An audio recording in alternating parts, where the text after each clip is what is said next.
హల్లెలూయా. ఏదైనా వాక్యము 13వ తారీఖు 3వ నెల 2026వ సంవత్సరం. మన దేవుడిస్తున్న చక్కటి మాట మీకా గ్రంథము 7వ అధ్యాయము 20వ వచనం. పూర్వకాలమున నీవు మా పితరులైన అబ్రహాము యాకోబులకు ప్రమాణము చేసిన సత్యమును కనికరమును నీవు అనుగ్రహింతువు. దేవుడు మన పితరులకు వాగ్దానం ఇచ్చాడు అనుకోండి, ఆ వాగ్దానము వారి యొక్క సంతానానికి అంతటిగా అనుగ్రహిస్తూనే ఉంటాడు. హల్లెలూయా. మన దేవుడిచ్చిన వాగ్దానము వారి యొక్క సంతానం అంతటికి అనుగ్రహిస్తూనే ఉంటాడు. లోకంలో ఆస్తి ఉందనుకోండి, ఒక తండ్రి సంపాదించాడు, ఆ పిల్లలు ఆస్తికి వారసులు.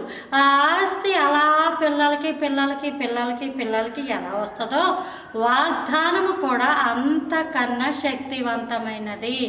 వాగ్దానము గొప్పది. వాగ్దానాన్ని పట్టుకొని అబ్రహాము బ్రతికాడు, ఇస్సాకు బ్రతికాడు, యాకోబు బ్రతికాడు, దావీదు బ్రతికాడు. దావీదుతో అబీగయీలు వాగ్దానాల గురించి మాట్లాడినందుకే అబీగయీల్ని వివాహము చేసుకున్నాడు. కాబట్టి వాగ్దానము నెరవేరుతుంది. ఆ వాగ్దానము పిల్లల పిల్లల పిల్లల పిల్లల తరాలకి ఆశీర్వాదముగా ఉంటుంది. అందుకని మన జీవితాలలో వాగ్దానాన్ని పొందుకొని ఆ వాగ్దానం మన పిల్లలకి ఇవ్వాలి. ఆస్తి ఎలా ఇస్తున్నామో అలా వాగ్దానం ఇవ్వాలి.